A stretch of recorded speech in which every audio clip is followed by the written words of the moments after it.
secret sauce behind making double-digit comebacks look like? Okay. Just keep playing football. It's always gonna be a fourth quarter game, no matter you're down by 11 or you're down by 30 at one point in the game. At the end of the day, you just got to continue to stack good plays. We didn't do that in the second quarter specifically, both sides of the ball, and we ended up stacking good plays in the second half.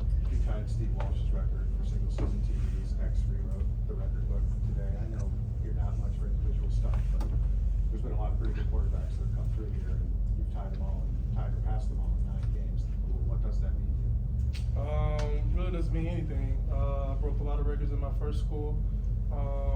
At the end of the day, it's all God. I mean, when you talk about a player who gets to come into a situation like this with a head coach like this, with guys around him like this, you know, it's going to end up working out as long as we play together. And I think that's the biggest thing that we've been doing.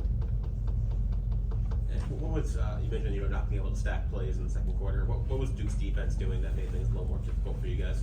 They weren't doing anything. They did the same stuff they showed on film. 1 third down, it was a bad snap. Other third down, threw a bad ball to Sam Brown on the route going through my progression. The other third down, we had a drop, so it was all fixable. They weren't doing anything we didn't see on film. It's the reason why they're a good defense. They're going to end up getting stops at some point. So we just got to be able to execute every play. And you guys obviously came out really quickly in the second half. I don't remember if you maybe one drive or 2 drives in the second half where you didn't score. Just what were the adjustments you guys made at halftime? We didn't make no adjustments. Coach Johnson called the same plays we called in the first half. I wish he'd have gotten to the plays that we've been running for 4 weeks that we still haven't ran yet. But those plays will come eventually. And when you do call them, it's going to be an explosive play. I asked that, but how were you guys able to build the chemistry between the two as quickly as you guys have? Me and who? Restrepo? Just the type of receiver and person that he is, I would say. Talking about somebody who always in the film room with me, who knows how I want specific routes. He's a savvy receiver. And the biggest thing with X, like during fall camp, me and him, we went on the spread of consistent days, just not being on the same page. I was throwing bad picks, whether it's my fault or busted route by him. But I think the things which y'all seeing with me and X right now is just us prospering because we're on the same page every game. So we got a lot more work to do.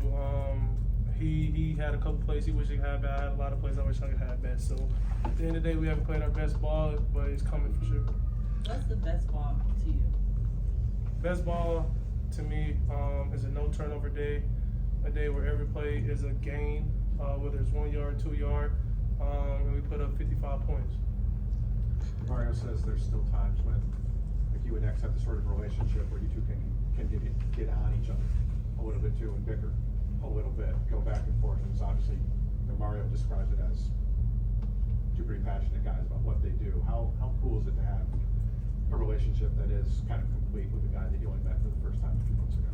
It's good. I had a relationship with all my receivers, from JG, Sam, Strep, and Zay. So at the end of the day, it's all coming from love. Whether they get on me or I get on them, we always know at the end of the day, those are the playmakers who are going to set our team to the edge. If you can't throw the ball in college football, you're not going to be a successful offense. We're able to run the ball efficiently every game when we really want to. And I think the more us 5 can be on the same page, the more we're going to be explosive on offense. And once we do our job, the run game is going to do its job. Damian going for 60, Fletch going for 60, having a tutty, and we really didn't run it like that, like we did last week. So we're not a one-dimensional team, one-dimensional offense. So we got more work to do, but if us 5 can stay on the same page, we'll be able to make more plays this year. And the whole team being there for Mark yesterday, just how much of the last few days of helping him get through this? What was it meant, do you think, to everyone in the league? That's meant a lot. I think it meant the most to Mark. That's one of the worst pains you can go through as a human, losing a parent. So we show love for him. This season is really for him. Him playing last week, him playing this week after he just buried his dad. I know it's tough for him. But rest in peace to Big Mark. And we got a lot left on the table. We're gonna try to do for him and his family. You don't make a ton of mistakes, but today you did have the pick when you're trying to go back to the middle of the field. I know you get hard on yourself in the film and all that, but what's it like to be a playmaker and then decide I'm gonna let it rip, I'm gonna try to make this play versus maybe just throwing it away, and you got to make that decision? instinct. I'm gonna do it again. I'm gonna make the play next time I do it. So I really don't care for plays like that. Cause at the end of the day, that's why you play the quarterback position. If you're gonna be a robot, why are you gonna play the quarterback position? So when I do it again, it's gonna be a better outcome. I gotta even it out a little bit. We'll do a couple more. How important was that 2-point conversion for you, knowing at a point where you brought it to 8 points, you scored the 8 and then you had only 3 to go to get the field goal, as perhaps even a turning point in the game to get the momentum shifted your way? Well, it was big time, cause all we need is one more stop. And even if we didn't score, it'd have been a tie game. So, that was big time, and that was a good, play call by Coach Dawson and Mirabal, putting that in last minute on, I believe Thursday, put it in. So, you know, we executed a play. It just shows the mindset of our offense. We can take things last minute and, you know, implicate them into the game. And everybody did their job. The O-line got a hat on the hat. They did their job protecting me all day. What more can you ask for playing around a whole line like that? There's been talk of you and the receivers on the same page here today, and Mario talked about when you first got here, getting everybody together, and a couple guys said they're working out with NFL guys, and you said, I hope you play in the NFL next year, because I'm not gonna throw to you. Did you feel a need to set a standard, or to put your imprint maybe on right from the time you got here on how you want to work things? You talking about just with the offense? Yeah. Yeah, I think I needed to. Especially what I was coming into, they were top 25 on both sides of the ball last year. We want to be the best offense to ever do this in college football. That's a goal for us. And, you know, we take it one day at a time, though, but it starts in practice. We had a great week of preparation. And I think the biggest thing for us is that we have to continue to be positive, whether we're up or down. That's something Coach Mirabal preached us at halftime, is that, you know, we have to be positive, and that's something that we're going to keep on working on.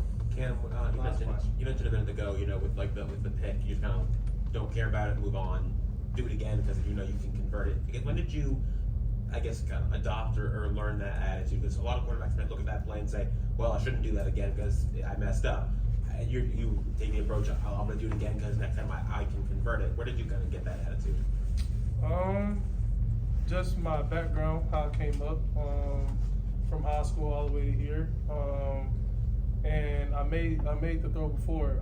I practiced the throw with my quarterback coach. Damn near every time we work out together. So it's gonna pop up in the game. Hopefully it's at a crucial time in the game where I do it and it pops off. So quarterback's gonna throw books. It really doesn't faze me. At the end of the day, it's how you respond. We responded with a touchdown. That's the offense next drive. So we just gotta always have a next play mindset, and you know that's our mindset as an offense.